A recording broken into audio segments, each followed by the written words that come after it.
Feliz martes 22 de agosto tengan todos ustedes, queridos jóvenes de valor. Les acompaña su amigo Cote. Y la lección del día de hoy se titula Rumiar sobre el rumiado. Así que no te apartes, en breves segundos continuamos.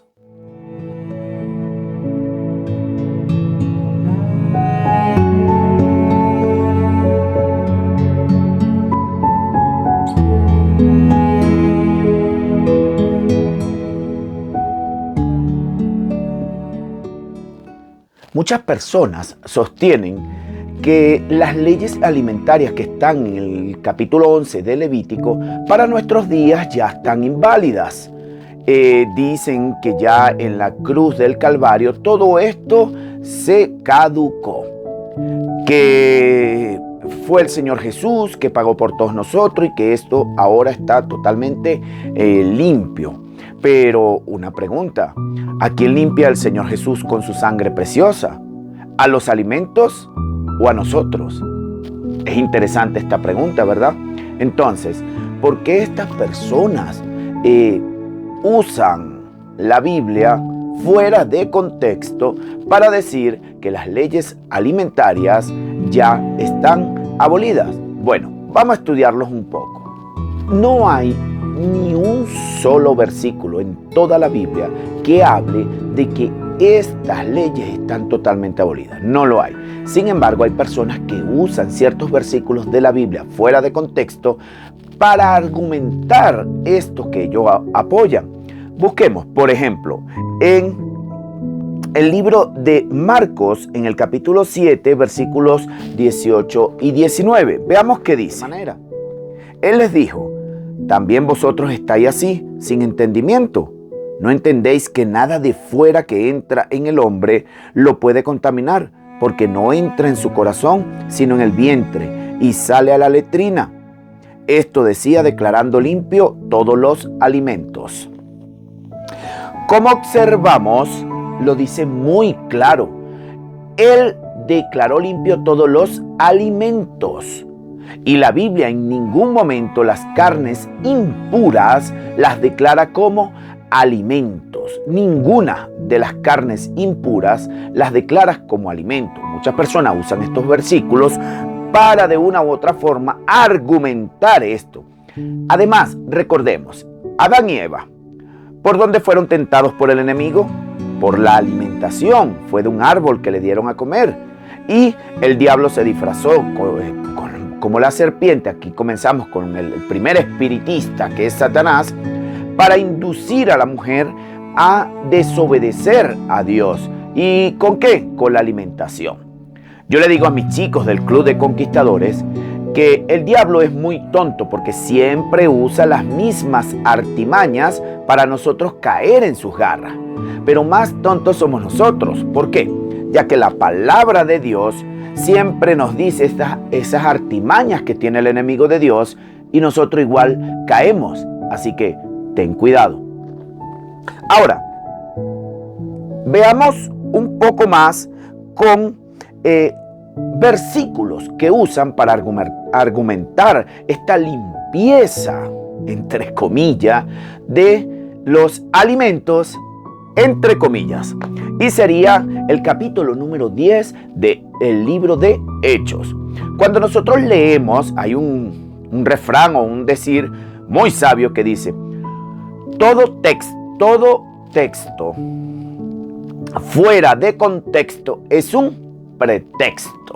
Son muchos que por nuestra glotonería o nuestras ganas de comer ciertas cosas que nos guste, aunque Dios diga que no, pues usamos estos versículos de pretexto. Entonces, en capítulo 10 del libro de Hechos vemos cómo Cornelio, un centurión romano, y Pedro tienen un protagonismo muy importante. Pero ya van a ver a qué se debe. No se debe precisamente a las carnes o animales. Veamos, en el versículo 14 y 15 de Hechos 10 dice lo siguiente: entonces Pedro dijo: Señor, no, porque ninguna cosa común o inmunda he comido jamás. Volvió la voz a él la segunda vez: lo que Dios limpió, no lo llames tú común Aquí vemos cómo, usando solo estos dos versículos, sin el contexto, pudiéramos estudiar o decir que Dios limpió todo, absolutamente todo. Porque estos versículos vienen de una visión que tuvo Pedro, donde bajó un lienzo y colgado de las 4 puntas en el cielo, vio todo animal cuadrúpedo y reptiles de la tierra. Y Dios le dijo, levántate, mata y come.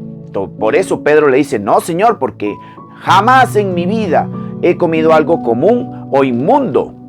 Entonces, es importante ver que solo usando estos dos versículos se pudiera argumentar que el Señor limpió todo, pero esto no termina aquí. En el versículo 28 vemos cómo Pedro entendió la analogía de esta visión que Dios le da. ¿Por qué? Ya lo veremos. En Hechos, capítulo 10, versículo 28 dice lo siguiente. Vosotros sabéis cuán abominable es para un judío juntarse o acercarse a un extranjero, pero a mí me ha mostrado Dios que a nadie llame común o impuro. Aquí vemos la inteligencia de Pedro cuando con esta visión se da cuenta que el Señor no lo estaba mandando a comer animales impuros, no, para nada. Aquí él se da cuenta que no llame a ninguna persona común o impuro. ¿Por qué?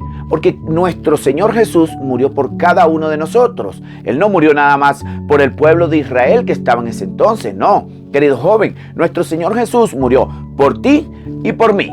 Así que este capítulo de la Biblia nos enseña que Dios no hace acepción de personas.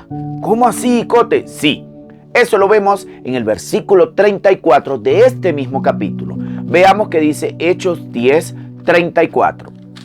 Entonces Pedro, abriendo la boca, dijo, en verdad comprendo que Dios no hace acepción de personas.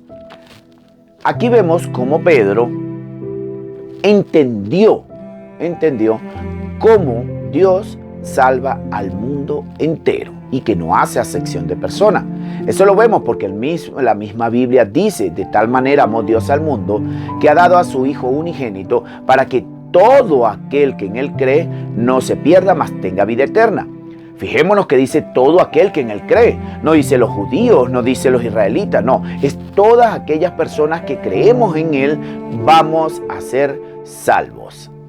Algo importante que sucede con Pedro es que él dice algo muy importante en Primera de Pedro, capítulo 1, versículos 15 y 16. Veamos qué dice.